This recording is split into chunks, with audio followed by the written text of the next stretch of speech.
Carl, a lot of people are absolutely fascinated to find out how you met Suzanne, your girlfriend of how long?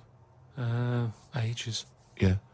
And they can't comprehend how, well, I suppose that there's any woman out there. Well, there's someone for everyone, isn't there? Yeah. That's always my thing. And it's reassuring, I think. You know, we've chatted about the face transplants and that. You know, there's a face for everyone. Philosophy, isn't it? Yeah. I mean, it's really unbelievable. No, there is someone for everyone, no matter what condition you're in or whatever. Yeah. Because I read on the email, someone emailed in an old Chinese proverb. It's something about everything, no matter what it is, has got one talent. And that's the same way in a relationship, isn't it? That everyone, you know, there's always someone out there. And that I like the Chinese. There's another Chinese proverb that I learned on an email. Go on. He who cuts the wood up warms himself twice. Yeah, that's good. That's good. Yeah. And then someone sent in that one about too many Chinese cooks spoil the broth. What? Well, why is? Well, that's. I don't know who slipped the word Chinese in there, but I heard it was too many cooks. Well, it was just all sort of Chinese proverbs and that. One of my favourite on the same subject is a camel is a horse designed by committee. What do you mean? Well, it's having a go at the camel, and it shouldn't. But it's just, it's just a metaphor. And if you wanted to design a horse and you had that vision, but you let 12 people in the room have their say, it wouldn't come out as you wanted it to do, and it wouldn't be as good. A vision is more perfect than committee, because everyone having their say, it becomes anodyne, it becomes compromised. Whereas the best things you can do is have an idea and have a vision and auteur that. Rick, can I just say now, I can tell from his look that he's thinking, which committee designed the camel? Well, I'd say, why would you request the HUMP bit? Because that's just going to get in the way, isn't it? I've always said that about a lot of animals. It's like we've doubled up on a lot of them. We've chatted about elephants and mammoths, one or the other. And that's the same with a camel. I'd have that up there as what they're doing. They were good years ago, in the Jesus times and that. Don't need them now. You know what I mean? We've moved on.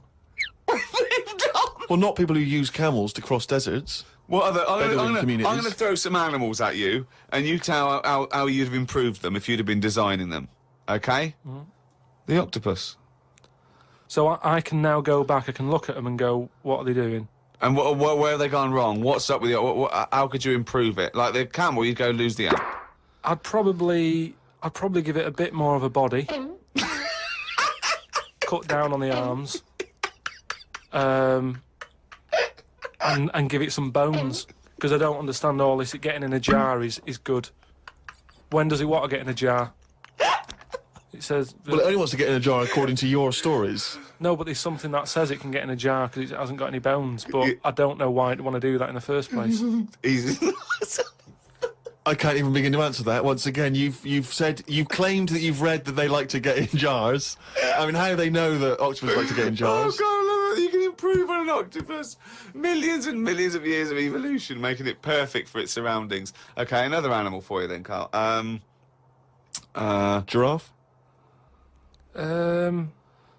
What are they adding to the world? What are they doing? Well, it's not about what they add to the world, no, but is I thought that's what everything's about. It's about things are here for a reason.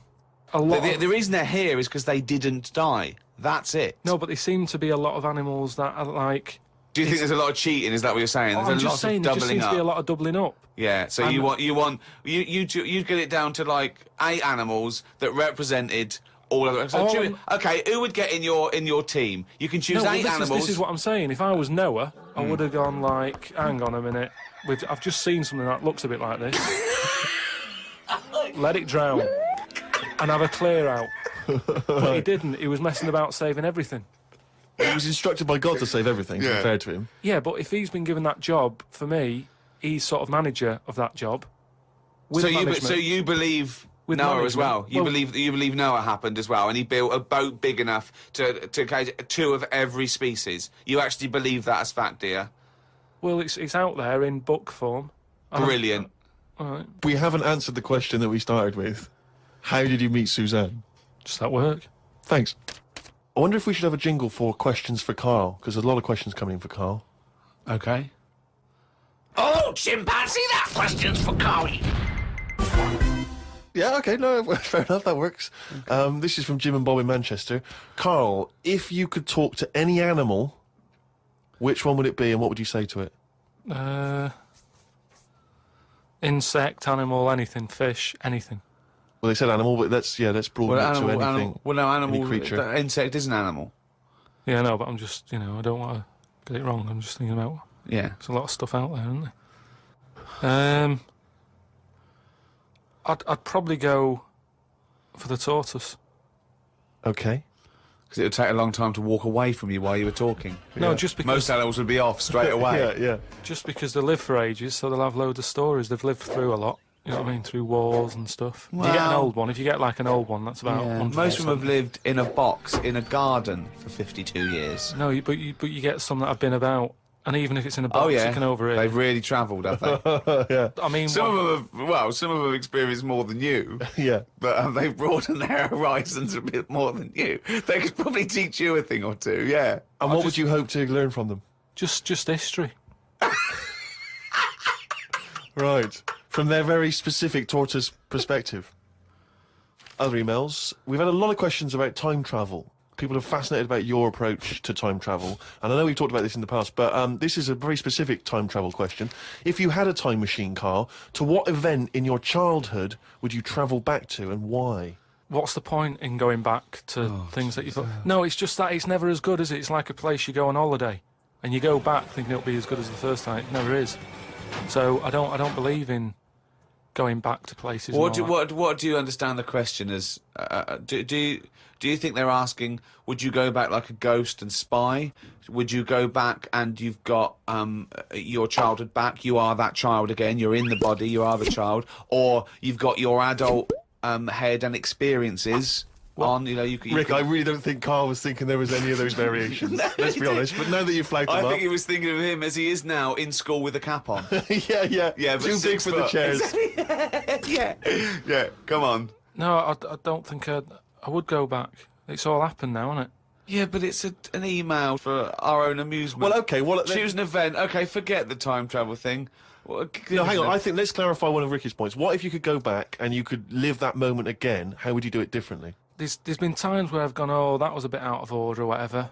But then you learn from your mistakes, don't you? So I don't want to go back and change stuff because it's like that thing that they go on about, innit, where they blame the butterfly on an earthquake. You know, it's going to happen. If it wasn't that butterfly, it's another one. So why pass the buck, is what I'm saying. So you've got no regrets. There's nothing in your past you'd want to change or do differently? What about if you went back and you spied like a ghost on something? You couldn't change anything, but you could have a look at someone and just sort of look like like Ebenezer Scrooge does at the Ghost of Christmas Past. He goes back and he's sort of like looking at himself dancing and stuff. What would you do? What would you go back and have a look at? Yeah, but you're asking me to change. I don't want to change. Yes, you're not changing. You're just observing. It's impossible. All right, this question, it's not going to happen. You're not going to have to do this. It's impossible. Right? Yeah, I nearly died once, didn't I? On an ice pop. Right. Right. Now, maybe if I would have died, I'd say, well, let's go back to that, and I won't have an ice pop. You wouldn't be doing the podcast if you'd have died. You wouldn't be having this email put to you. What are you? That's absurd. You're now saying you're rewriting history and then going back to change it.